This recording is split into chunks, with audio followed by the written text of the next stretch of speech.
Hello there, ladies and gentlemen, and welcome to episode number 53 of Geeks Who Like Sports. As always, I am Ray Carcillo in mediocre Los Angeles, California today. And as you can tell if you're watching the video, yes, my best friend in the world, Lee Elias, is in Philadelphia with his Philadelphia mug as he's pointing to it at the screen. Lee, how are you doing today? It's the city of brotherly love where no one can be within 6 feet of each other. I'm doing great, Ray. Weather's actually pretty nice out here today. Got some lawn work done. Nice little Sunday, I didn't go to the Home Depot, but did some stuff with my wife. Put a privacy fence up.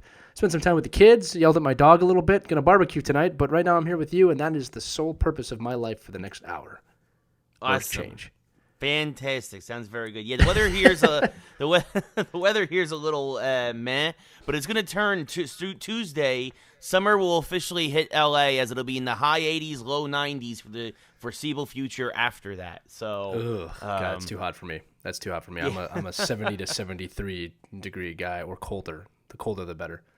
Yeah, right now it's like 65, and then this is the last of the cold spells for a while. But 65 nice. That's your coastal weather report. But before we get we really get underway, we want to mention that a whole slew of new folks have joined our Facebook group recently. We want to welcome you. Yes. Wow. Over 150. Over 150 new follows this week, which is fantastic. We're happy that you're here. If you're listening to this for the first time, welcome aboard. Luckily for you, this is the first episode of the new year. This is actually episode 53. Right, we just eclipsed our 1 year mark, so it's a perfect time to be jumping in. Welcome aboard. Let us know if you like us or hate us by commenting below, especially if you hate us, and we'll try and entertain you for the next hour or two. Yes, we got a lot to talk about on the show today. We've got lots of sports stuff, lots of geek stuff. It's been a very busy week, but we'll kick things off with something that people have been waiting for quite a while, especially since the quarantine started. And it's if I'm correct, its release date was moved up a bit because of the quarantine. It was. Yeah. The first part of the Michael Jordan The Last Dance documentary, which of course is about the last of the 6 title runs that he made with the Bulls, that airs this evening, several hours after we finish recording this. It's been highly anticipated. Lee, I know you have some thoughts on what are your first thoughts on The Last Dance? Yeah, I'm really excited about this documentary. One is because I'm just craving anything new and great in sports, and like the fact that Tiger King's kind of taken this top spot right now of what we must watch, which I still haven't watched, is bugging me. And let's look at this thing. Before the Patriots dynasty, before the Yankees dynasty, and everybody before the Golden State Warriors dynasty, you go back in time. The next dynasty before those is the Chicago Bulls.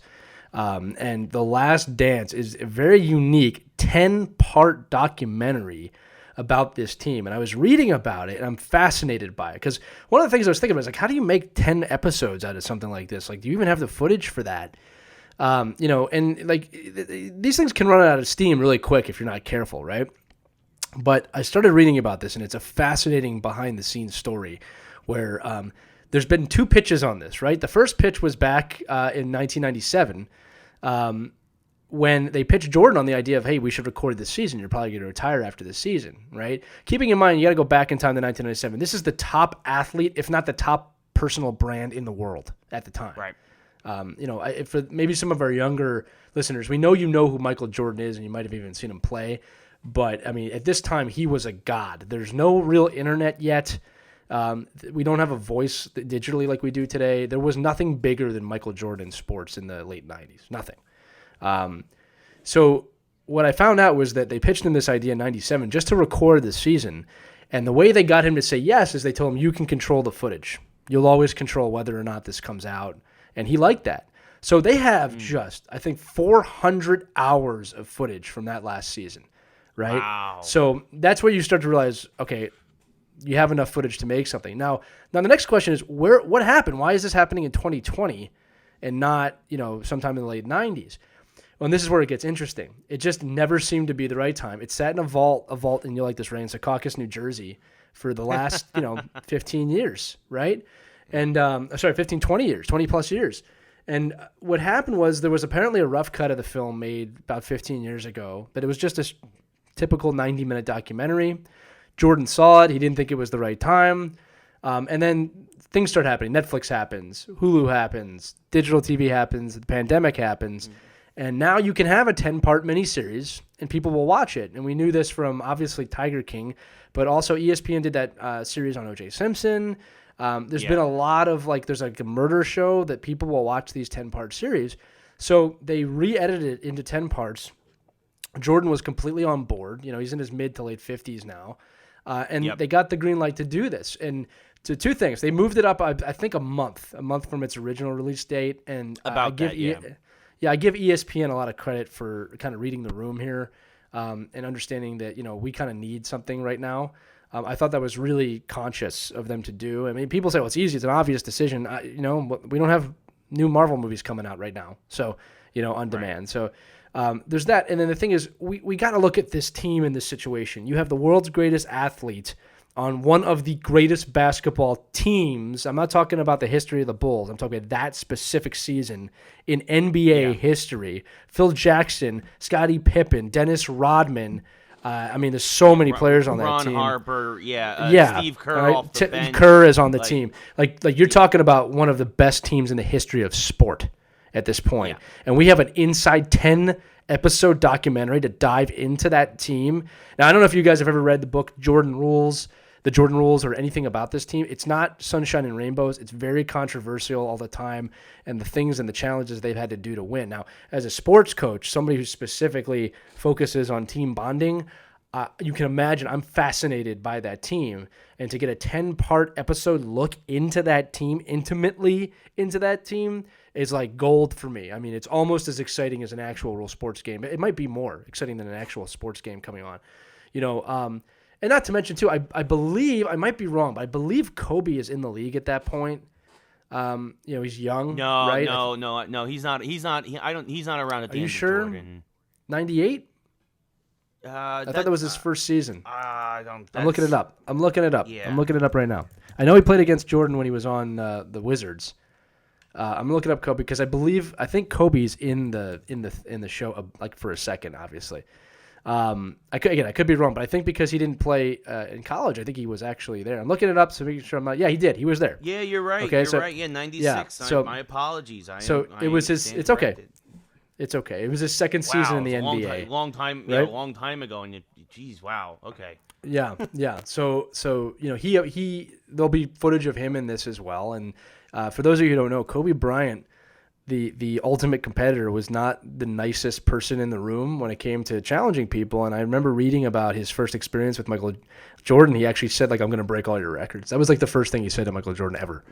So I'm looking forward to this. It's nostalgic as hell. Going back to the mid to late 90s. It's a very interesting time in my life. I'm a sophomore in high school around that time, freshman or sophomore in high school. The other thing, too, that I think we forget is that it's really a different time. I mean, we're talking a pre-9/11 time period where there was a naivete around society.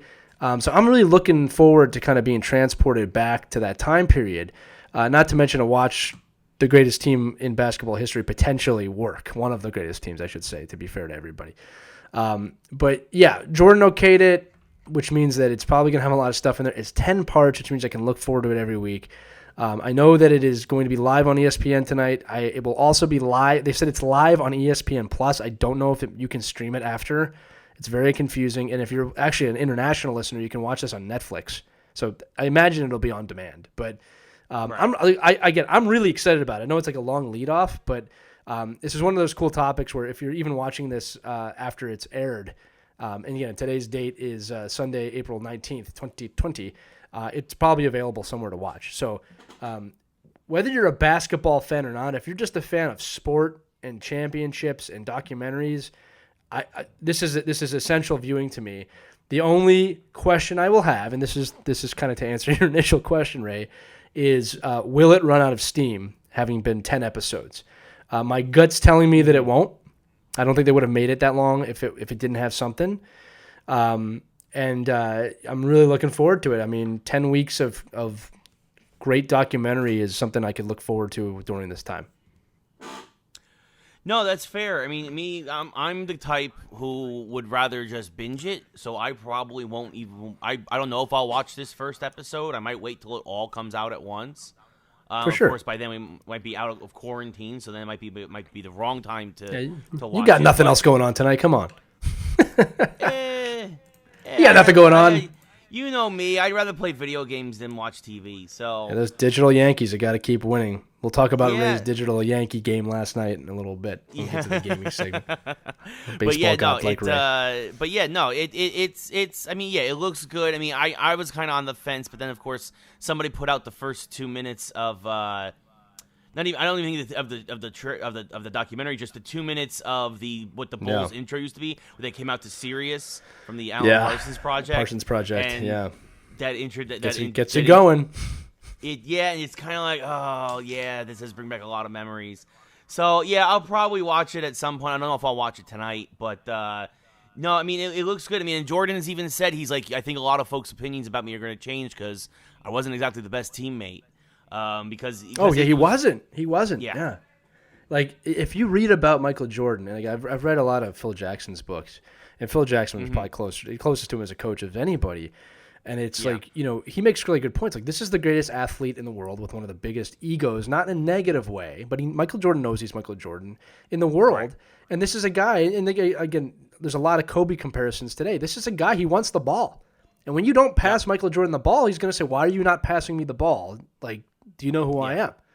Right? And he pushed his teammates, man, to the edge. So there's a lot that goes into this guy's psyche, and they still won. Like, that's the key that I think this documentary is going to really show, is that there was a lot of strife and things aren't always sunshine and rainbows, like I said, and they still found a way to win.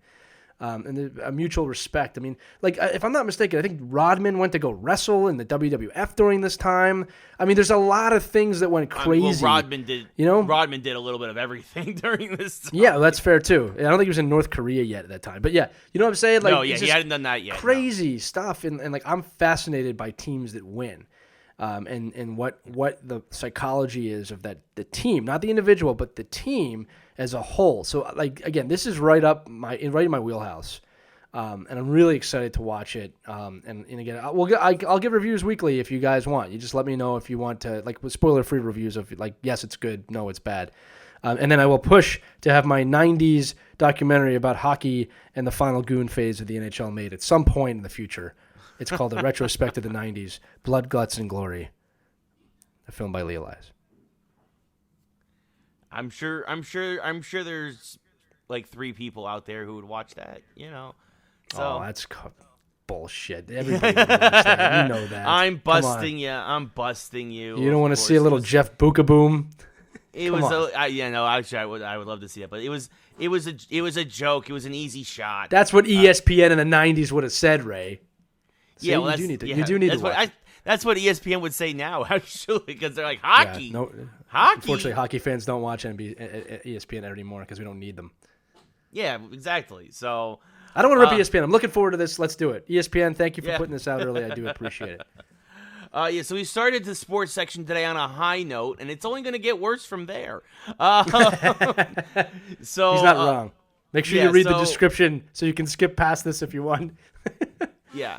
But we'll start with we'll at least keep the fun theme going for a little while. For those of you who don't know, Joe Kelly, who's a pitcher for the Dodgers, used to play for the Red Sox, probably best known for plunking Tyler Austin, former Yankee, and of course a big brawl ensuing up in Fenway. I believe Ray does not like this man. Ray does not like this man. Yeah. No, Joe Kelly is a terrible. So it was really great when Joe Kelly gave up the game-winning grand slam to the Nationals in the division series last year, where that allowed the Nationals to move on to the next round. Because the Dodgers gave him like way too much. They way overpaid for Joe Kelly. But Joe Kelly realizes he's got to find his game back. So if you look on the internet, Joe Kelly's been practicing his changeup. He has this big pitching cage set up in his front lawn during quarantine. It's humongous, by the way. It's humongous. It's massive. It's literally the broadside of a barn, and Joe Kelly missed it completely and broke his own bedroom window. Yeah, and he reacted like a little kid after breaking his garage or something like that. Like, he does that kind of shudder, and you see him like slowly approach the house. and saying things like, "Oh no, I broke the window," and it's really like stupidly funny. Like it's like, but I bet you can afford a new window. It's not. I mean, the innocence there is kind of like, what, really? I mean, I've broken windows in my house, and I'm just like, oh, well, there's another one. Yeah, no, that's gonna be that was funny, and his wife obviously filmed it from the inside angle and everything, and like, no, it was a funny video, and it for all of us who can't stand Joe Kelly, it just really brightened our day. In other funny baseball news, Joe Buck, who we can't stand as a play-by-play man, was offered, but as a person, he's actually not a bad guy as a personality, especially online. No, he just hates Philadelphia. Yeah. I mean, like I said, look, he's not our favorite. No. He was offered $1 million to do play-by-play for a porno. That was a great mistake the way you introduced that. Yeah. He's been out to do porn. I mean, no. Play-by-play for a porno. No, that was, oh God, that's a horrible mental image. That was awesome. I'm not even doing the mental image. I'm not going there. I'm going on an hour's sleep, folks. So forgive me. Fair enough. But yeah, Joe Buck, and to his credit, he was like, to be fair, depending on what site this is for, they might just be giving me my own money back. But I don't think anybody wants this, and so I respectfully decline. I'll stick to my J job. So good for him for being able to have some fun with it, but like, what were people thinking? Who would want to watch that? Who would want to listen to that? I don't know. Why? I mean, are we looking for every weird gimmick possible during quarantine to try and get people to watch certain things? People are getting bored, Ray. People are getting bored. People are getting very, very bored, I guess. I saw a guy yesterday on a motorcycle and a soda bottle take the soda and slam it. It explodes in the air. He speeds up his motorcycle and catches it as it lands. Like, this is where we're at. And we're all guessing that guy's from Florida, by the way. Yeah, I mean, and even out here in LA, I see people drag race down Ventura Boulevard now because there's nobody on it, and it's never been so empty before, and it's just because, and people are just doing. And the one guy, I actually saw one guy was getting a sandwich. One guy almost crashed into a parked car because he's an idiot. Well, there's that. Because people are very dumb out here. I mean, in general, but like especially out here when under quarantine, people are starting to lose their minds. It seems. But speaking of losing their minds in quarantine, Kyle Larson for eNASCAR and iRacing, real life NASCAR driver, of course. While NASCAR's not going on, they're doing iRacing and eNASCAR. And so last week we had Bubba Wallace, who rage quit, lost all his sponsors, but at least he still technically has a job. Because Kyle Larson said the word you should never, ever, ever say. Never say it. Never. Yeah, and he said that live on stream and is now out of NASCAR. So as you should be. Yeah, so that was really fun. We talk about this actually a lot. It's incredible. Yeah. It's incredible that probably no one warned these guys. Like I said, when you work in live sports, you never can do enough warnings. It's like that no one said to the guys of NASCAR, like, hey, be mindful that you can't say certain things on TV. And it's like, here's this great experiment in NASCAR and auto racing too. I don't want to just blame NASCAR. That gave them an opportunity. It was, people were excited about it. It was like, wow, they're really pushing the limits of, what we can do with e-gaming. And 2 races, 2 flops in terms of like athletes making a mistake. It's amazing. Yeah. It just goes to show you. If anything, it adds legitimacy to the esports athletes and what people go through. And it does humanize these guys a bit. But unfortunately, there's no excuse. You can't say that at all. It doesn't matter if it's live or not. It humanizes them, but it makes them the worst part of humanity, unfortunately. Yeah, exactly. So it's interesting. I don't want to spend too much time on it. Idiot, you're out. You're going to have to somehow try and, fix this for yourself. And, I mean, you deserve what you got having to you, unfortunately. Yeah, he'll go to some kind of sensitivity training, and maybe somebody down the line will pick him back up. We actually talked about this in depth with Jason Finelli on our special leaderboard interview this week. So that'll be, if you're listening on iTunes or have a playlist, it'll be the episode before this one. So it won't have a number. That's how you know it's special. But yeah, so that we talked about that in depth with Jason. So definitely give that a listen. Moving on, yeah, we are gonna salvage the sports section with the last story. But before we get there, we have one more downer. Dun dun dun dun. Whoa. It's been a real rough week for the WWE in a lot of ways. First off, I need to personally say Howard Finkel, the legendary ring announcer for WWE, passed away this week. Very, very sad. The dude was nothing short of a legend. He was known as the first employee WWE ever hired. At least it's in its current iteration, hired by Vince McMahon. And his voice just, for a whole generation of wrestling fans, for whenever he would announce a new world champion or something, the way he did it was just special and unique, and he will be sorely missed by the wrestling community. But also, people being sorely missed by the wrestling community is about 36 other wrestlers, as they've been let go from WWE. It's a lot. Yeah, we mentioned in previous episodes, obviously, that it has come out that WWE was one of the major stockholders and shareholders in XFL. XFL obviously had to fold because of coronavirus, and what ends up happening is that because of that, in order to save, they say supposedly they'll save them $3 million a month in payroll. WWE terminated the contracts, not furloughed, completely cutting the contracts of dozens of employees, including, I believe, almost 30 wrestlers.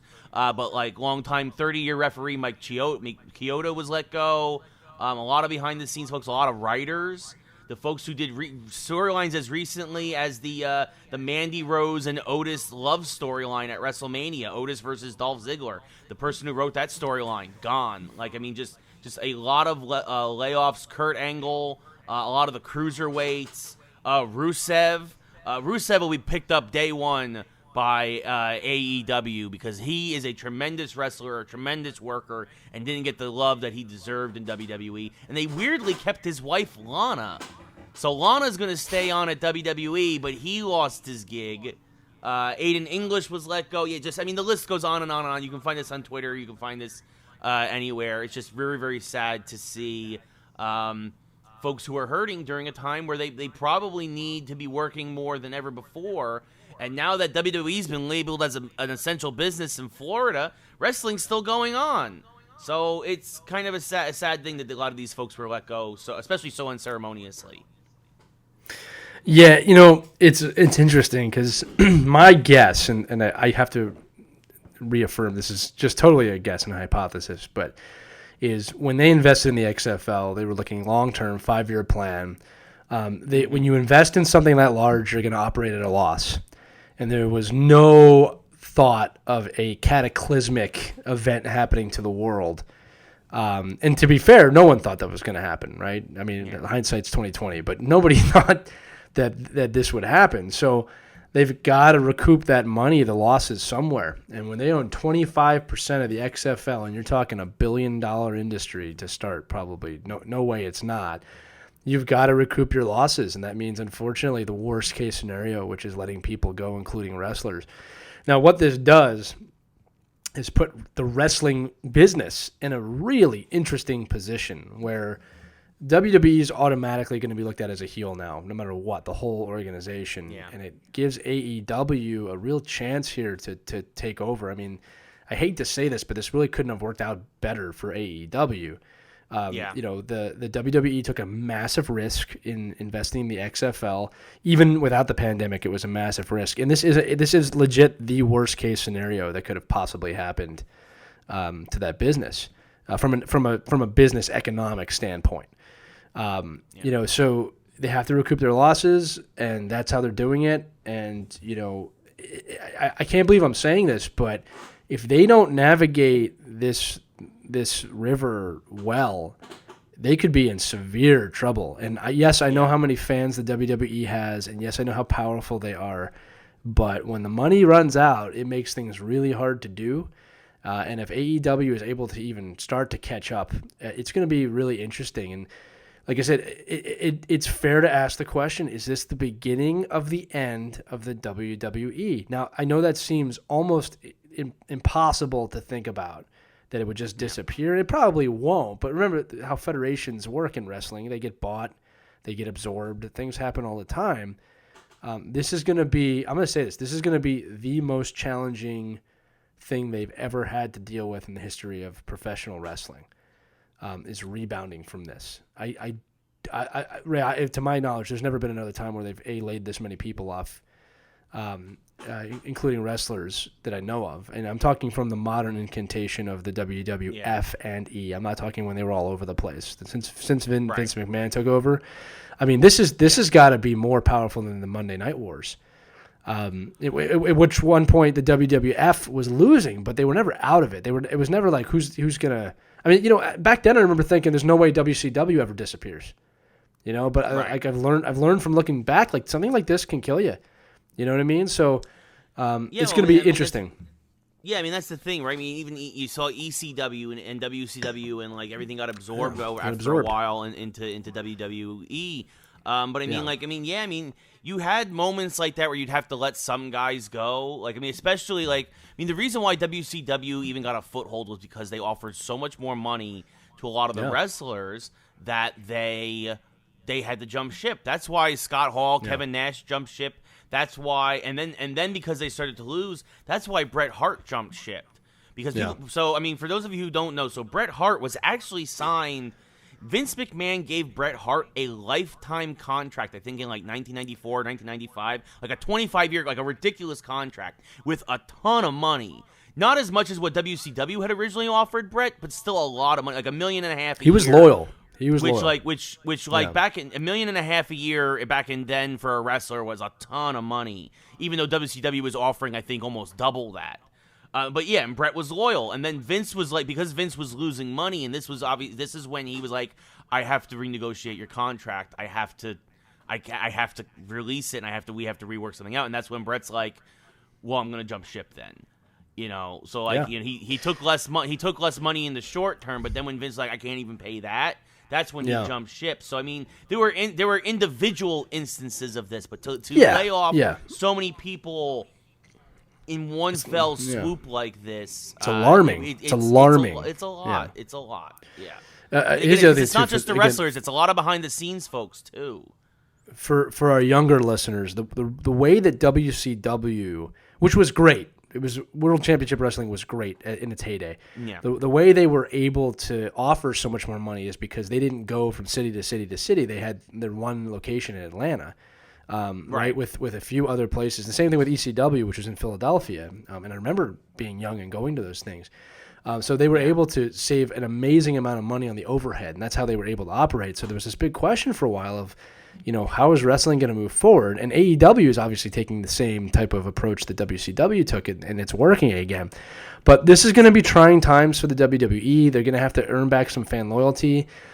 When the quarantine stuff ends, I imagine they're going to bring back some of those wrestlers when the finances are available. Yes. We talked about this a couple shows ago. Every single night, they are not wrestling to a capacity crowd, as Jim Ross would say. Yeah, all right, they're bleeding. They are losing. They are hemorrhaging an amazing amount of money. That organization relies heavily on the fans coming and buying merchandise and everything that goes into that. So. Trying times, I'm going to say it again. Is this the beginning of the end of the WWE? Think about it before you answer. Comment below. Let us know what you think. Where's wrestling going from here? Yeah, no, it's going to be interesting. And also, especially because other rumors are coming out now also, that other wrestlers might be coming off down the road, including the one person that they weren't able to get rid of because he's technically on sick leave, is Roman Reigns. There's rumors circulating now that Vince is very, very mad that Roman Reigns pulled out of WrestleMania 36 because, for those who don't know, he had leukemia, so he's been undergoing treatments that have compromised his immune system. And so he's very concerned. He was very concerned, obviously, about the state of the world that we're in right now. Is that folks who have compromised immune systems are a bit more susceptible. He did the right to thing. disease. He did the right thing. Yes, but so supposedly Vince had did this entire thing where the Fiend, who was really one of the hotter things going in WWE, played by Bray Wyatt, aka IRS's son, I can't think of his Rotunda. He dropped the belt to Goldberg in the Saudi Arabia show, which did two things. It made the fans not like Goldberg as a champion because nobody wanted 55-year-old Goldberg as a champion, but it also legitimized their Saudi Arabia shows, which WWE does get a lot of money from because a huge championship changed titles at one of the Saudi Arabia shows. The problem is that the idea was then obviously for Reigns to take the title from Goldberg at WrestleMania. The hope was that Reigns, and we've talked about this also, but for better or worse, for the first time in his career, him getting cancer for him as a character in WWE was actually one of the best things that happened to him because it actually got him over in a way that he could never get over on his own, which is sad, and it's just the way wrestling is. He wasn't a good character. He didn't cut a good promo, but at least people were sympathetic to him after he got sick.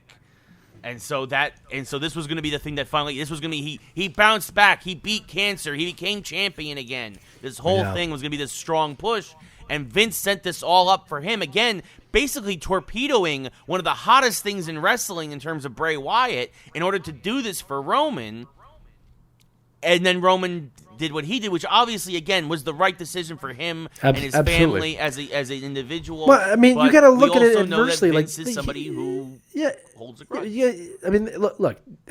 You think Roman Reigns wanted to turn down the championship at WrestleMania? Like, that's a dream, but his life is worth more to him than that, and I think that's why it's the right decision. So, look, I hope Vince is not mad. I mean, I can understand him being irked or frustrated. But I hope he's not pissed at a guy for putting his life ahead of the belt. I mean, that's we've seen what happens when wrestlers don't do that, and it's horrible. So watch Dark Side of the Ring. Yeah, he did the right thing. It could not have been an easy decision for him. I'm sure he considered it, but yeah, it is what it is, man. If I'm the WWE, I'm determined to keep going, but I'm also fortunate to keep going right now. You were the only sport running. You're the only sport running. Yep. Yeah, you have guaranteed viewership because of that. Do something. Do what you do best. Here's the other thing I was going to say earlier. Is this is Vince McMahon. This is, Triple H, Paul Levesque, for those of you who don't know. These people have done some of the greatest marketing campaigns in the history of the world. And when Vince is done working with the White House to rebuild the country, I'm sure he could figure out a way to rebuild the WWE. I mean, they are masters at turning misfortune into fortune. And I will be honest with you, just to kind of answer my own question before, I expect him to do that again, or at least Triple H or Stephanie to do this. And again, look, there is only one Vince McMahon. There is only one, and he is a genius. But Triple H is not far off. Triple H is pretty damn good at this too. So he built NXT. He did. This is an opportunity for them to figure it out. Or maybe to play the heel, right? Ray, you said this. Vince was the best heel in the history of the WWF, and he was the best. All right, so maybe this is a chance, if I was him, I'd come out and be like, I fired everybody. They're fired. I'd just go right back to that, right? No, actually, it would be a brilliant move for him to reprise Mr. McMahon for a little while, and even play into these rumors. You said, maybe and really kind of stick it to Roman for a while and kind of turn Roman in not quite into a Stone Cold, but kind of into a Stone Cold where he has to fight back against the corporation. Dark hero. And exactly, the anti-hero. And so it could be. Yeah. Who knows? Maybe it's all a big work, and we're playing right into their hands. Who knows? Listen, that wouldn't surprise me either. I hope it is, because that's the genius I expect from him. But look, this is the only caveat to all of this. Vince McMahon is not young. I believe he's in his late 70s. 75, I believe. Yeah, 75. Yeah, mid 70s. I mean, he's got to keep himself in mind too. Yes. So I mean, we'll see what happens. But I would. I mean, this could be a massive twist back towards not the Attitude Era That should never come back. All right. I love the Attitude Era, but as Ray and I have said, the way they treated women during that era is unforgivable. But they could do a modern incantation of Mr. McMahon and really get people. I mean, like that's how they won the Monday Night Wars, is with that kind of stuff. So do it again. My hope is that these geniuses will be able to once again flip misfortune into gold. Yes. Yeah, no, for sure. I have more faith in WWE that they would, like I agree that they'll be able to pull this off. But their loss, I also believe that a lot of guys who lost their jobs are going to jump to AEW. And we're going to have ourselves a real knockdown, drag out ratings slobber war knocker. Again. Yeah, like exactly. I think that this is, speaking, of course, with Jim Ross over there, like there's a lot of smart people over at AEW who, at least thus far, have pulled all the right strings to really make the big name for a big splash for themselves very quickly. Yeah. So here's my quick final thought. Sorry, Ray. My quick final thing is that what you just said about there's good people like on both sides of this. Like the people in charge of these wrestling organizations are super passionate about wrestling and super understanding of how storylines work, and that's a benefit for us as the consumer. Mm-hmm. Yeah, no, for sure. And for all that WWE knowledge and experience to go start a new federation in terms of AEW, it's only going to be good for the business in the long run, I believe. Always is. But when companies compete, we win. Exactly. And I think that's one of the reasons why wrestling got stagnant for so long, is that really all there was WWE. Yes, it's capitalism 101. Capitalism 101. When companies compete, the consumer wins. Right. Exactly. And again, you had Ring of Honor and you had New Japan, but they were nowhere near anywhere close to the levels of what WWE's been doing. So AEW is the first in a long time to come along and really give them a run for their money. But yeah, so we have one last sports topic. This will end on a high note. Maybe we'll get a Ray rant. Not sure. We'll see what happens. I didn't get my popcorn or anything. We are going to talk briefly about the NFL draft. The NFL draft is this coming week. Something else for us to potentially watch. The NFL draft, the Giants have the number 4 pick. The Eagles have the number 21 pick. We talked about this also with Jason Finelli in the last week's episode a bit. But Lee, I wanted to just touch base with you. Do you believe you'll see any surprises in the draft? Do you have any change of opinion from what we talked about a few days ago in terms of the Eagles going wide receiver? What are your thoughts going into the draft this coming week? Well, it's an interesting draft, obviously, just because of the way it's going to be presented. Number one, I mean, it's going to be completely online, which is going to be very, very interesting. I don't know. It's a tough call, so the Eagles don't exactly have a top pick here in the first round. All right. And again, it's a team, like at least from a fan point of view, it's a team that was severely injured last year. So, how do I look at the team that's severely injured and really say, well, this is what we need? I could tell you that I don't want to draft another quarterback. Right. We've got a few of those and some guys coming back, but it's going to be interesting to see if the Eagles trade that first round pick. I could see them doing that. And then to kind of up the offense again a bit, like I could see us going after a receiver. We had no one that could catch the ball last year, and we had an aging receiving core. So I think they need to invest in some young guns and get some guys that can run and catch. Obviously, it's always been a problem here. But I don't know. I hate to not give an in-depth answer to your question. I honestly don't know what direction they're going to go in because I've never seen the Eagles in a position where it's we need this. You know what I mean? Like you need it's like if you go on last year's team, we legit need everything. All right, but with that said, I think the Eagles are a very strong team. I think now that they're healthy, they're in a better position. Receiver is the first position I would go to. All right. And then I think we do need to start looking at our offensive line a little bit. I mean, Kelsey's not going to be here forever. Start rebuilding, not rebuilding. Start investing a little bit in the future of the O-line, and the defense. Just because those, again, for those of you who don't coach or watch football, if you have a weak O-line, your team's done. It's we always talk about this. Everybody talks about how important a quarterback and receivers is. Well, truth is, if you don't have an offensive line that's going to protect that quarterback, nothing much matters anyway. So, it's a well-rounded situation for the Eagles, which is probably a good situation to be in. Yeah, Ray, tell me about the Giants. No, I'm just kidding. Go ahead. Yeah. No, I was just gonna say. I mean, I do think. I mean, you're gonna probably go receiver. The question is gonna be what receiver you're probably gonna go with, right? Like, most boards have you guys going with Jerry Jeudy out of Alabama, which wouldn't be a bad pick, or Henry Ruggs, also out of Alabama. But I know Jason mentioned Justin Jefferson out of LSU. A lot, and he on most boards he will be there. The only question is that some folks are saying that Jacksonville might take him, give Minshew a big target, and then at that point do you trade up for a pick, trade up a spot to try and pick him up? But it'll be interesting to see what you guys do. A couple folks also say you guys might go linebacker or defensive line, which of course would be a very Eagle move to shore up the defense. Maybe. I mean, like I said, I heard the name Lamb too thrown around. CeeDee Lamb. But he's a receiver. We'll see. Yeah. Again, it's tough to tell. Usually in the first round you go with the best player that's available. Right.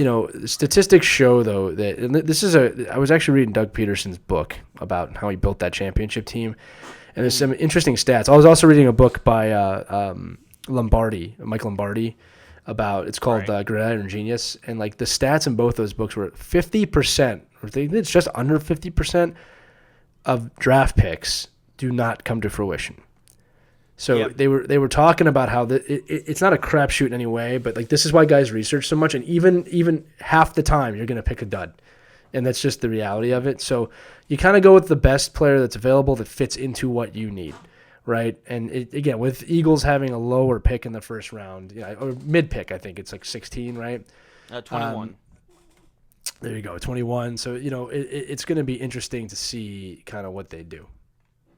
Yeah, no, I think for you guys, it's a lot more of a question mark as to what you'll do than I think what the Giants will do. The Giants have two ways they can go, right? And if they don't go these two ways, you are going to get one hell of a rant next week.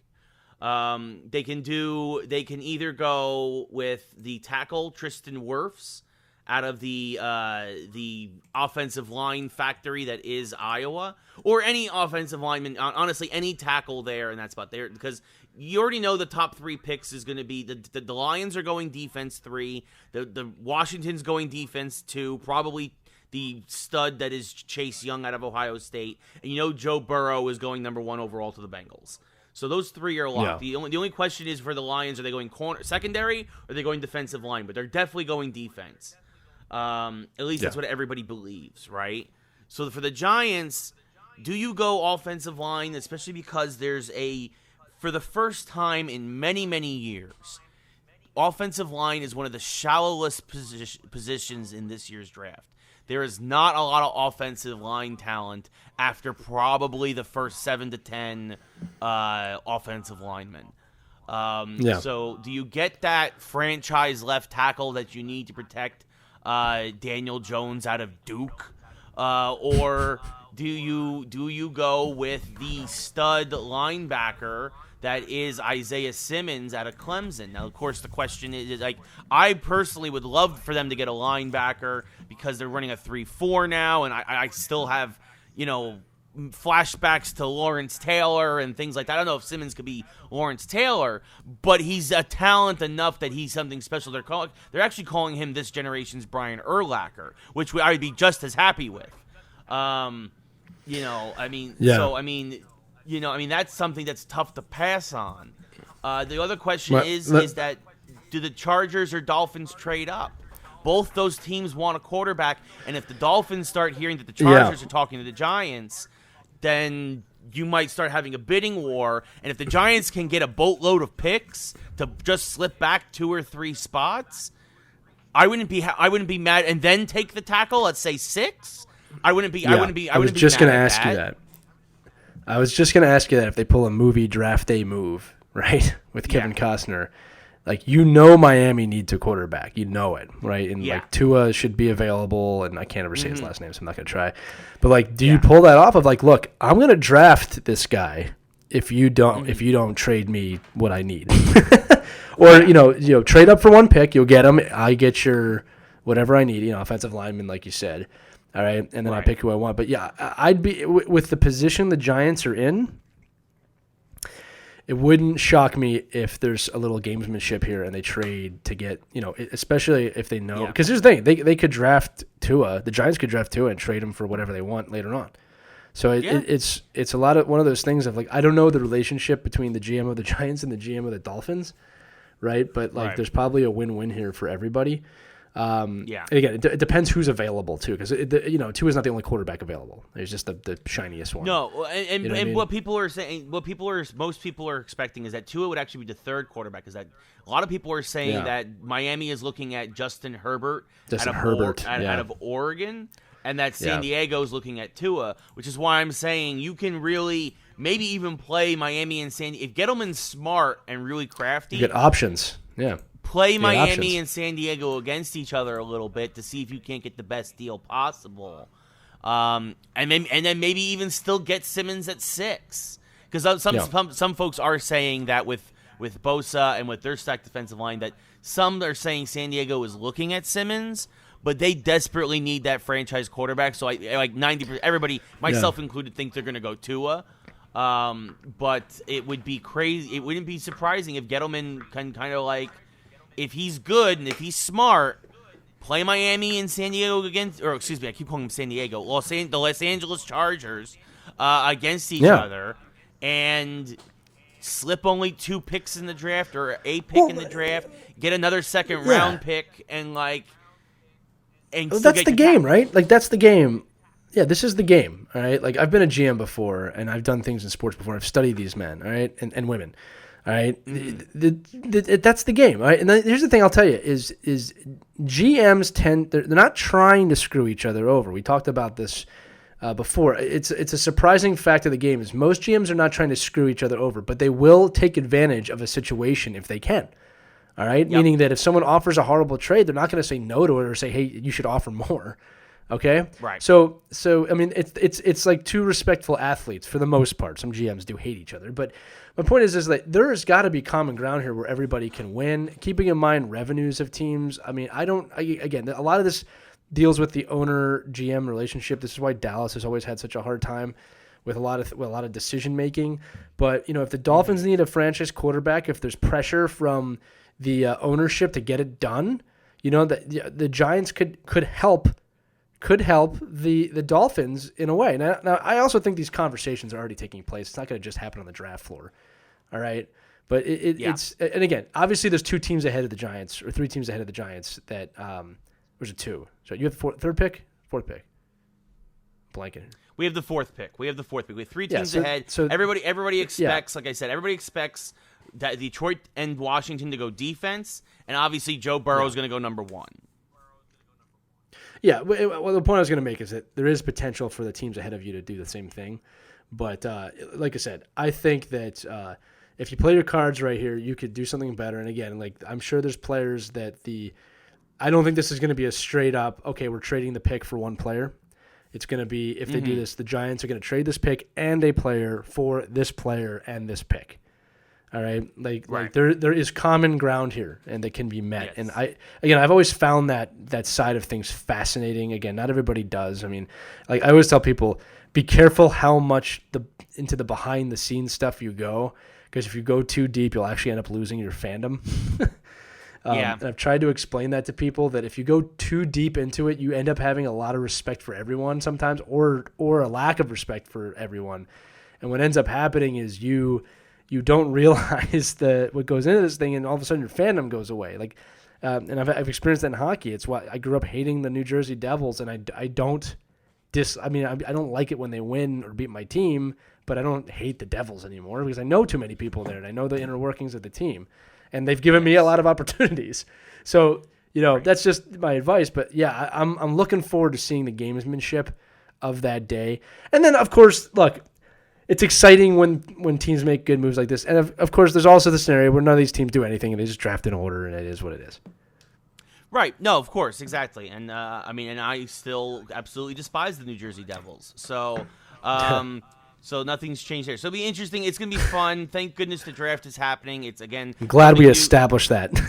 Yeah, something new is happening in sports. A lot of new sports stuff this week. We desperately needed it. So between the Jordan documentary and the NFL draft, we'll at least have something to go off of for a little while. Yeah, look, we were worried when this started we wouldn't have any sports content, but we've had plenty. It's been good. We've actually been doing more sports than geek stuff.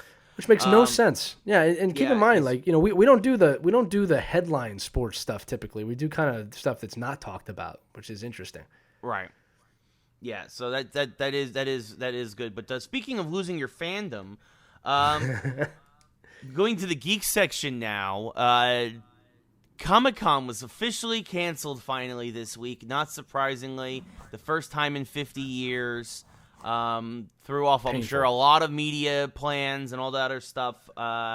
It's very sad, but at the same time, look, I'm not gonna lie, folks. If considering our digital age, considering you're seeing this with E3 this year, where you're having Microsoft and Ubisoft and other companies, IGN, still doing digital presentations for a lot of games. I'm sure you can get the same stuff for movies and for TV shows, and so. As great as it is to convene with everybody in one spot, and the atmosphere of Comic-Con is something special, in terms of the content, I don't think we're going to be losing as much of that as you might be worried about. I think this will all be okay, and it'll come back next year, and it'll be fine. Let's look at the broader, the real issue here, right? And I'm going to say this, and I mean all of this is a compliment except for one part of it, okay? Everything that you were going to get at Comic-Con in terms of releases and stuff, like Ray said, it's still coming out. So, there's no fear there that stuff's not coming out. This is what I'm going to say to the geek side of our audience out there. One, to the cosplayers. You're very touchy-feely. You definitely shouldn't be around each other during this time for your own good. Okay? And I'm saying that with respect and with love. I mean that. But you're not a group that's going to be able to social distance yourselves from each other, number one. Number two, there is a section of people that go to Comic-Con and other Comic-Con-like events that, let's just say, don't practice the best hygienic principles. Yeah, I'm not going to miss those guys. Yeah, you need to not be at Comic-Con this year, too. Then there's people like Ray and I that are somewhere in between all of this. Got good hygiene, but we don't do cosplaying. That I haven't seen Ray in a long time. How am I not supposed to hug my best friend at Comic-Con? So it's one of those things of there's no scenario here where the Comic-Con crowd can withstand the coronavirus. We're built to get it. Yeah. We're built to get it because we're so awesome.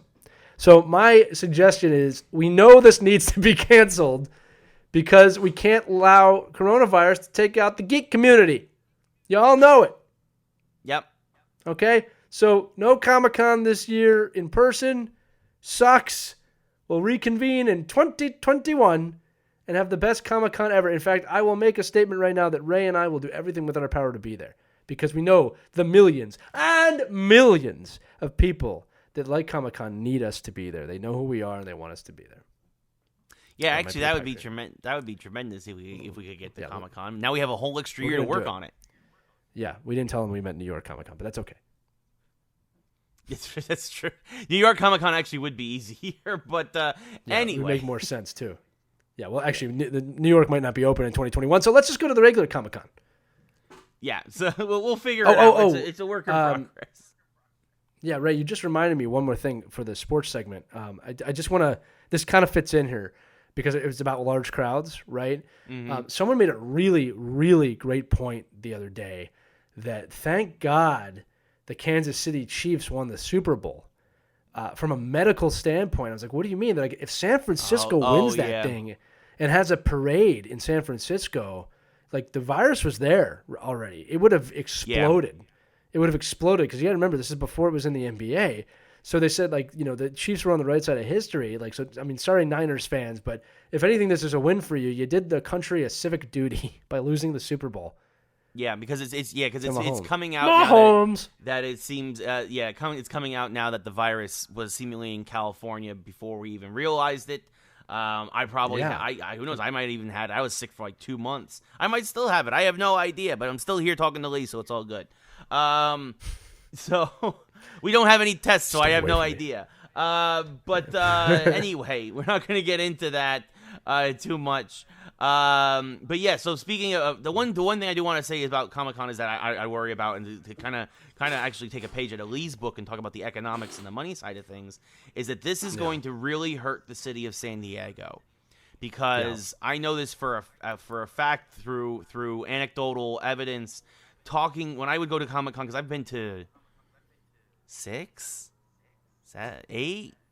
I've been to a lot of Comic-Cons at this point. And one of the things I always like to do is to talk to a lot of the people who work there and own shops down there. And a lot of times I get the same story. Thank God for Comic-Con. I make 6 months of my rent here for this business in the 4 days of Comic-Con. Or I make 3 months rent, or I make 4 months rent, or I can give my employees Christmas bonuses based on what we do at Comic-Con. So the fact that that's not going to happen this year leaves me very, very concerned about what downtown San Diego will look like next year, even if Comic-Con comes back and happens again. So I do want to say that, and I do want to shout out all the businesses down there in downtown, and for all San Diegans to do takeout if they can. So that hopefully downtown can continue to survive during this tough time. I'll tell you this, though, Ray. Everything you said makes sense, but you know what would be worse for the businesses in that area? No more Comic-Cons in the future. So it does suck. I'm not saying that it's a complete lesser of two evils situation, and I don't like that there's not going to be any commerce going to San Diego this year. But if Comic-Con happens and kills a lot of people, you're not going to have Comic-Con ever again. So it's just one of those things of, however they can get help or bailouts or people in the community supporting them. And I'm sure the geek community will come through. I really believe that. Yeah. In fact, someone should start an initiative for those companies in the area that there's no Comic-Con, and find creative ways during Comic-Con, that time period, to do something. All right, to help those companies out. We all play a role in this. But yeah, it sucks no matter how you slice it. But it is also just one of another. It happens to be the biggest one, but it's one of another entities that had to cancel themselves for the greater good, and that's really what matters at the end of the day. Oh yeah, no, and I'm not saying we should risk people's lives. I don't think you are saying economy. that. I was just saying, if you have a chance or a way to support or take out, if you live in the area or anything, obviously, everybody is obviously being affected, but that's why I still try to go to my local sandwich shop once a week, and I get takeout just to try and support the businesses that I care about and the places that I like, because we're still trying to do what we can during a tough time, and just be cognizant of everybody, right? Just be cognizant. We're all dealing with this. We're all in this together. That's just what that's what I was trying to say. Yes, no, it was the right decision to cancel Comic-Con. Just absolutely, yeah, for sure. But some of the things that usually come out of Comic-Con is announcements for games and trailers, and we've actually had a few announcements this week, maybe because Comic-Con's not happening, maybe because, some of the stuff's happening before Comic-Con, but the first things we'll get off real quick, 2 video games were announced this week. They got official release dates. Streets of Rage 4, which is the long-awaited sequel in the Streets of Rage series, classic side-scrolling beat-em-up. Also going to have a versus as well as a co-op online multiplayer. That's dropping April 30th digitally on every system. So that is huge. That's awesome. So that means I'm going to probably be getting that on Xbox. Lee, if you get that on Xbox, then we can play Streets of Rage 4 together. Do you know what this means, Ray? What? We can kill each other finally. Yeah, I know. We can finally fight the way. There can be only one. So exciting. There can be only one. Also, we can also coming to at least I know coming to Switch and PlayStation 4 on May 12th. Star Wars Episode 1 Racer, the remake of Star Wars Episode 1 Racer, is coming out, which I know is a game that, Lee, you've been waiting for a very long time. You'll be able to show Logan, your son, and Alina, your daughter, but they can appreciate the greatness that was the N64 at its peak. Yeah, so first off, we talked about this a few episodes ago. It's one of the best racing games ever made, in my opinion, for multiple reasons. But above all, the functionality of it, the controls, like the things that make a great game existed in this game. Number two, it's a movie that my son watched recently, a movie that was, at the time it came out, really an experience. It's people look back on these movies now and make fun of them. Phantom Menace was a massive release. It was a big deal when it happened. It was at the perfect age for a new Star Wars movie. Meaning that I had waited most of my life for that and been made fun of for most of my life, and then all of a sudden we got a gift of the Phantom Menace. But I love everything about this. I love that we know the release date. I can't wait to get it. I've gotten my son amped up for it. It'll be fun to experience that with him again. I mean, we did talk. We don't know if there's going to be an online mode or not, but I don't care. It's going to be fun. Yeah, it's going to be great. It looks great, and I think everybody's excited for it for sure. Yeah. Also, we got a trailer this week for a reboot of a TV show that I think was near and dear to everybody who's around our age's hearts. In some way. Saved by the Bell. The reboot dropped its first trailer, and we only saw Slater and Jesse. Slater, of course, played by Mario Lopez, is basically the Bayside gym teacher now. He makes the joke. Basically, it follows, at the very least, we know Zach and Kelly Kapowski do get married. They have a child. Their son is in the school. Jessie does not marry Slater, but she has a child. They're in the school. But we do have a moment where there's a parent-teacher conference between Slater and Jessie. And it's just, I don't know what to think, but I'm at least curious enough to watch the first couple episodes of this and cannot wait for when it hits NBC's new streaming service, Peacock, which, okay. But what are you doing? Yeah. I'm watching Peacock on the Xbox X. Yeah, exactly. Yeah, exactly. That's that's going to be a statement in 9 months. That's going to happen. Yeah, it was a cute trailer. I thought that it was hilarious. He goes, I used to date this girl. Oh, wait, that was your mom. And then I used to date this girl. Oh, wait, that was your mom. For Slater, it was kind of perfect. It looks like they're just kind of doing what Boy or Girl Meets World and Full House did, which is new characters mixed in with the old characters. Full House obviously getting several seasons. Fuller House, excuse me. Girl Meets World was a little too early, I think, in the game. We got a couple seasons out of it. But, listen, man. The 90s are rehashing themselves as we speak. I mean, people kind of roll their eyes. Like, do we need another remake? My attitude is like, okay, there's levels to this. Like, what they did with Ghostbusters a few years back was wrong in the sense of the movie itself. And again, Ray might disagree with me. If you took the Ghostbusters branding off that film, it was a pretty good standard comedy for the time. Right. It was okay. It was not anything amazing, but it did not. It was not marketed and prepared well for the Ghostbusters brand. It's not a shot at any of the actresses, not a shot at anybody that worked on that film or anybody that enjoyed that film. It could have been better. It has nothing to do with them being women either. Like, I thought it was a funny movie, okay? It just all the movie had to do was be a continuation of the original Ghostbusters storyline. Exactly. And that was the problem that movie had, is it was somewhere between a reboot and a continuation, right? Right. And that was a mistake, all right? And they know that. The trick with these things coming back is I don't mind good shows or things that I loved coming back as long as they're done well, right? So, I try not to complain or roll my eyes because I think that's just a cliche thing people do. Oh, do we need this again? Look, if it's awesome, I'm glad it's back. And to be honest with you, Ray, we could use a little bit of the 90s innocence again right now. It probably wouldn't be a bad idea to have it. By far the best reboot. I shouldn't call it reboot. Sorry. The best show that's come back is Cobra Kai, by far. And that brought the 80s back to today. And I love it because the show is super, super self-aware that it was the Karate Kid. And first off, it's so hard to write that. Okay? I imagine that's what it's right to kind of write Deadpool. It's so hard to write a modern comedy, drama, action show, right? and have it be self-aware of the 80s. I mean, but they've totally pulled it off. I'm really looking forward to whenever that third season of that show comes out on YouTube. If you haven't seen it, if you've liked Karate Kid and you have not watched Cobra Kai, you're making a mistake.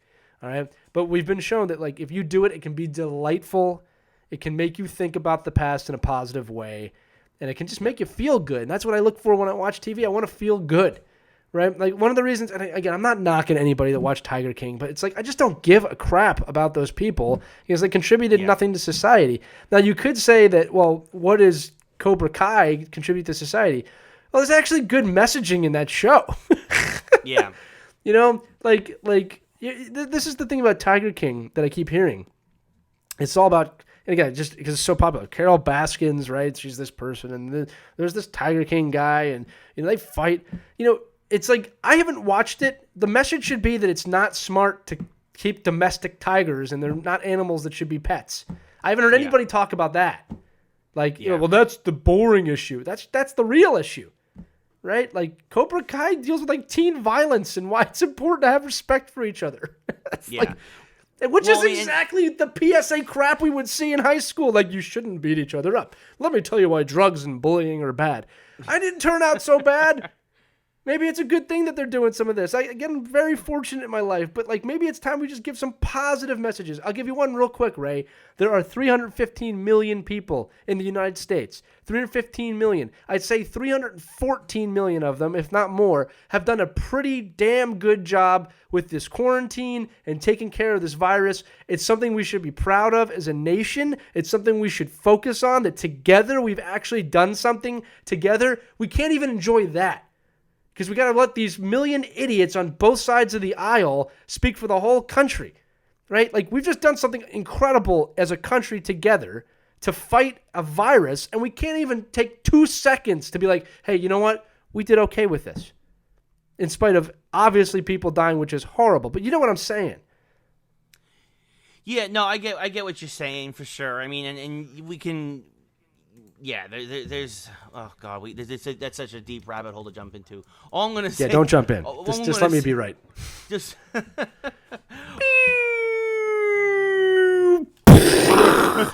Ray. Let me do this way. If you take the red pill, you wake up, none of this happened.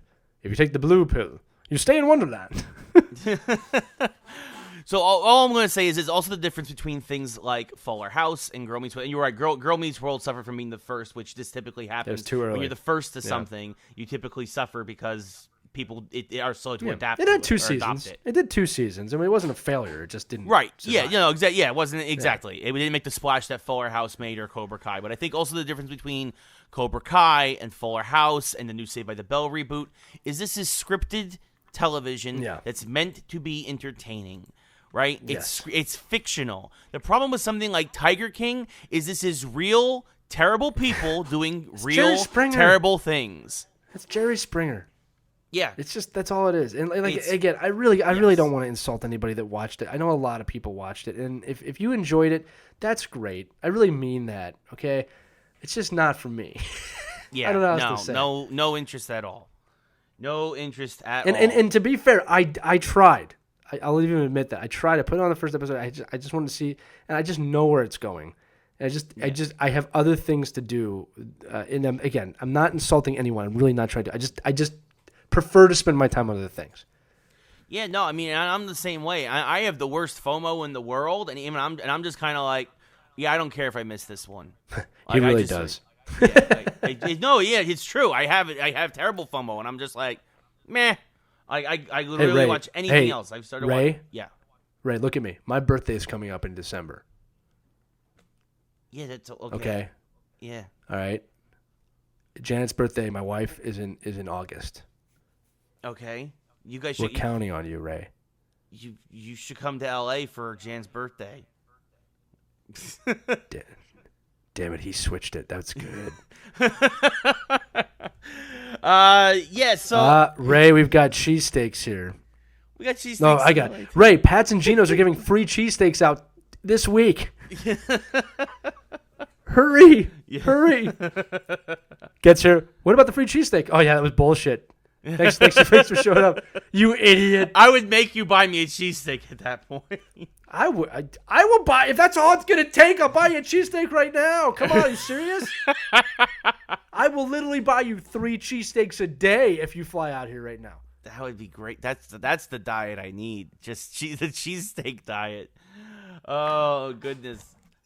Come to Philly. Again, for those watching the video, the Philadelphia Mug. We'll eat cheesesteaks and look at a cracked bell and a fictional boxer who's our hero. Yeah.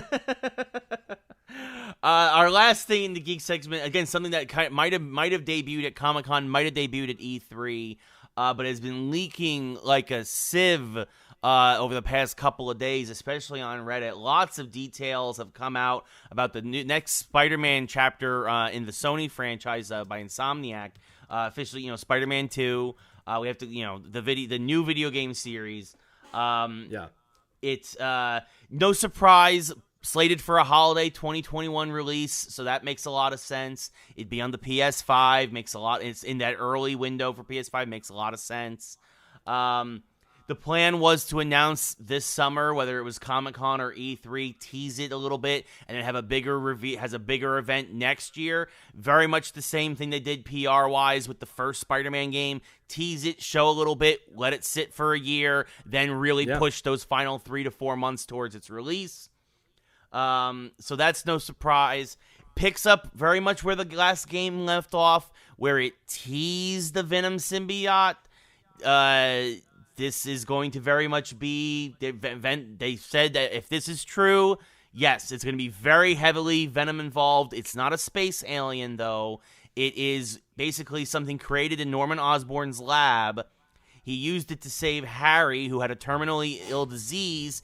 When it merged with Harry, it became somewhat sentient and became very sick, and it cured him, but it also drove Harry somewhat crazy. He's supposed to go on a murder spree. You stop Harry, and that's when the symbiote leaves Harry, by the way, who's now cured because of the symbiote, and it bonds with Spider-Man, and then it starts the storyline that we kind of typically know, where it kind of changes Peter's personality a little bit, makes him more aggressive, makes him darker, and of course also Eddie Brock's going to get introduced. And then we kind of have the more traditional Venom storyline. Also in the process of all this, supposedly, Mysterio's going to pop up because you need more Spider-Man villains than just one.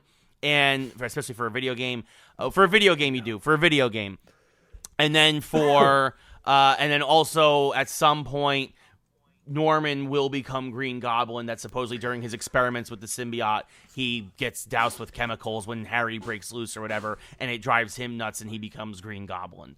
So, Venom, Mysterio, Green Goblin, 3 cornerstone villains of Spider-Man, supposedly the centerpieces of the next Spider-Man 2 video game.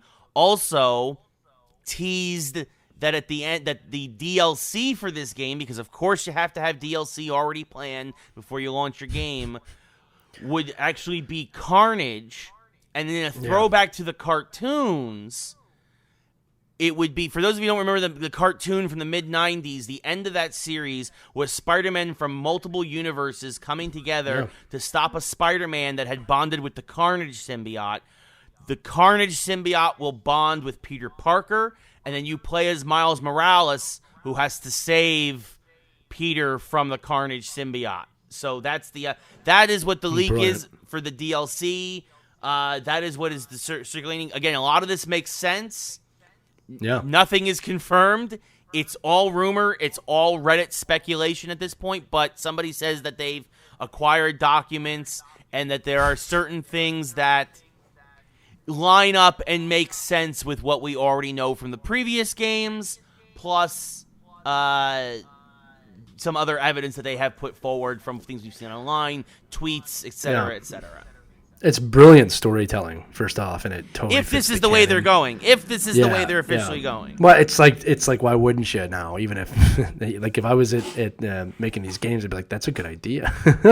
But for those of you listening, just to give you an idea how big of a property Spider-Man is in video games, the last game sold 13.2 million copies. It is the greatest or most bought superhero game of all time as of right now.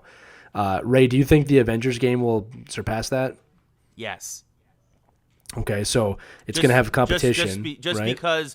because Avengers is on every console at the very least. So That's a great point. Yeah, because Sony's making this, right?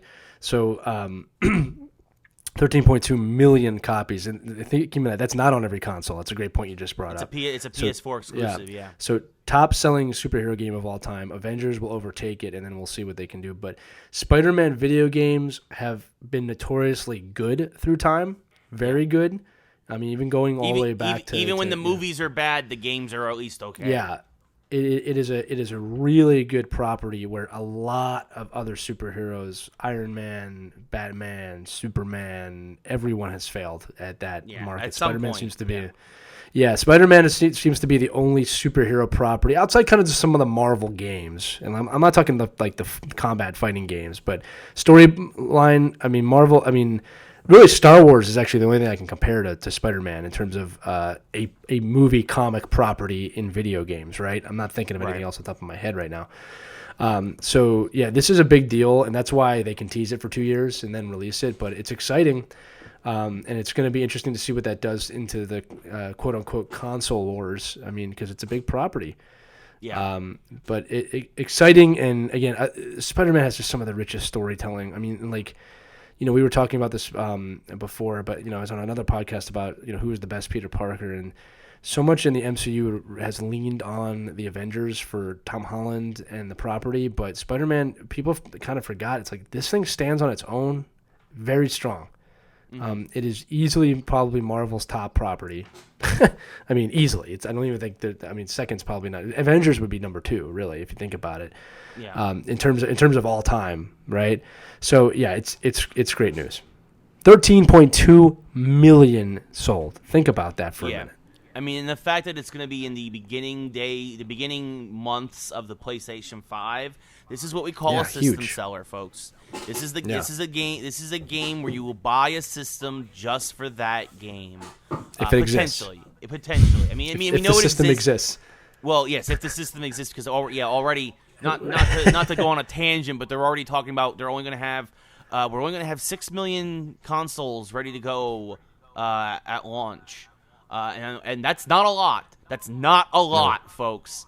That's really bad. And so if Sony's only going to have that ready at launch, that's the PS5. If you can't get PlayStation, you're gonna get Xbox. You're gonna get the other thing. I don't want to say dead on arrival, but that's really bad for Sony if they can't get their systems in store shelves. Just saying. But I will desperately find one for Spider-Man.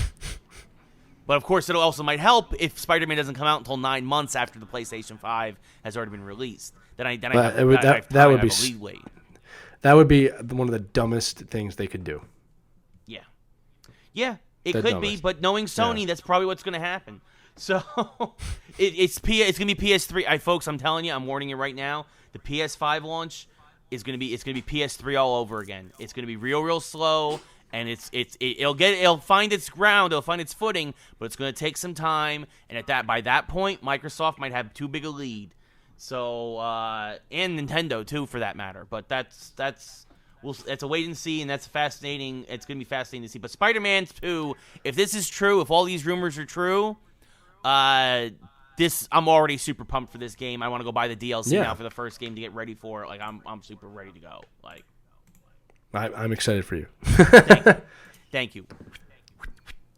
All right, Lee, you have a mashup that is a surprise to me. So it is flying by the seat of our pants here, Lee. What is this week's mashup?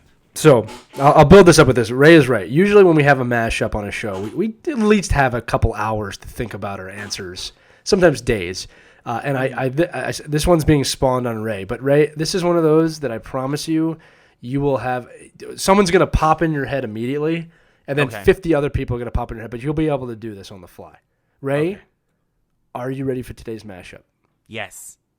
Excellent. Okay. At the beginning of the episode, we talked about the 10-part documentary series on one of the greatest athletes of all time, Michael Jordan. Ray. Right. If you had to pick one video game character to get a 10-part documentary series about his or her life, who would it be? Now, some caveats. I am very specifically picking video games. That's number one. 2, Deadpool would automatically win if he was around, so he's disqualified. He has been in a video game before. He does not count. And 3, it's tough because some of the things that might be obvious are probably not going to be so obvious. So, for example, like if I was doing comic books or movies, you might say Wolverine, but Wolverine has a clear advantage because he's lived for a few hundred years, so you probably could easily make a 10-part documentary series. So you also have to think things like Link is not a good person to do a 10-part series because there's so many links, so much disjointed history, you wouldn't be able to follow that. So Ray, I'll put it on you, 10-part documentary series on ESPN or whatever, video game character. I think I know what your answer is going to be, but I want you to say it. Here we go. I mean, there's so, like you said, there's so many that first pop into my head. Right. Mega Man, Mario. That's what I was going to say first. Mega Man was going to be your number one. Yeah, Mega Man, then Mario, then but even like more recent ones like Marcus Phoenix from Gears of War, right? Who has there's so much of the Gears history that we don't know that's talked about in books and talked about and alluded to that's not talked about. But I mean, it's. I mean, yeah, I could obviously anything Mega Man I will watch it. Anyone from history, right? And now keep in mind, here's the kind of the trick to this whole thing. It's got to be something people will watch. You got 10 episodes, so like I said about Jordan, it's got to hold people's attention, right? See, well, that's why I think Marcus Phoenix would be good because his whole life, all he's done is fought in wars. So if you have like all these war documentaries like centered around this one guy who's always fighting in wars. I think that could actually be I think a lot of people would actually love watching that. I think people would actually really enjoy that. I agree. I'm going back in the past to what is the greatest underdog story in the history of sports gaming ever. Okay? And it is a 10-part documentary series on how Little Mac somehow started with Glass Joe and beat Iron Mike Tyson at the peak of his career without getting one punch on him in the final matchup. All the training, all the drama, all the supernatural crap that happened in that game. Little Mac gets a 10-part series. It would be easy to fill. I mean, just each boxer gets his own episode. Right? E Honda. You mean Piston Mike Honda. Tyson. Piston Honda. Honda's from Street Fighter. Piston Honda. What about what? Yeah, well, I know he did the thing with his hand. I messed that up, but it's okay. Don't ruin my flow here. Sorry. What about King Hippo? Yeah. Can you imagine that episode of a man who looks like a hippo? How did this even happen? Yeah. Followed with an immediate viewing of Batman Returns, so you can find out how the Penguin was made. Another supernatural character, Little Mac. I'd call it Rounds of Glory. Rounds of Glory. Well, and then obviously, where's Little Mac today? Well, fighting in the Smash Brothers tournament. Exactly. Yeah. it's the answer. But obviously, that's what I think. Honestly, for those of you listening, who would you pick if you had to pick a video game character to have a 10-part documentary series? Keeping in mind, it has to hold your attention. All right, so like again, Link would be tough. Zelda would be tough because there's too many conflicting storylines, and every one of those games is its own game, right? All right, Sonic sounds like it would be great, but after a while, you're just running around in circles. Yeah, literally and figuratively. Yeah. Right, you got to pick a character like Phoenix, like Ray said. That's a great person to pick, right? Like someone who's holds your attention. I mean, I'm trying to think of other great games in history where you have a character that you really live and die with, you know what I mean, over the course of a lot of games, and it's not already a major property like Spider-Man. We just talked about that; it doesn't count. Right. Yeah, no, I mean it's a good question. It's a good question to the people. So let us know in your comments below what you guys think. I think that that was a good mashup, buddy. I appreciate you. You're welcome. It's me.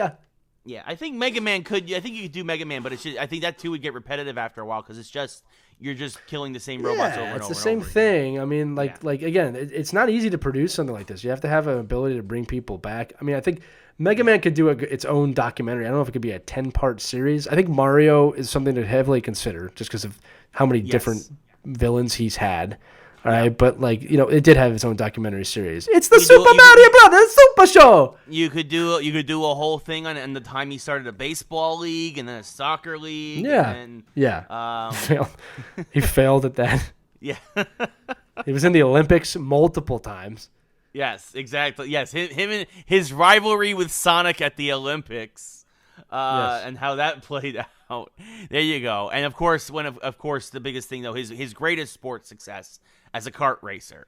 Until of course he Yes. said it until of course that time Toad said a word he wasn't supposed to say on stream, and then everything and he fell got kicked apart. off. Yeah. He got a lot of bananas after that. Just not even in the race anymore. Yep, they lightning bolted him, and then he was just done. And on that note, that's a great way to end this episode. Yeah. Thank you, everybody, for tuning in. Everybody new and old who's been supporting us along the way. We appreciate it. Of course, if you haven't joined the Facebook group, join the Facebook page. We appreciate that. Listen to us wherever podcasts are heard. iTunes, SoundCloud, Spotify, iHeartRadio, the whole gamut. We're on every one of them. Follow us on Twitter, Geeks Who Like SP1. Same with Instagram. And email us, geekswholikesports@gmail.com, with any comments or questions you have about the show or whatever. And you can also message us on the Facebook page now too. Just throwing that in there if you're a Facebook user. Yes, we message us on Facebook and we will respond. So we appreciate it. We appreciate everybody who tuned in. So for Lee, I'm Ray. Until next week, this has been Geeks Who Like Sports. Good night, everybody.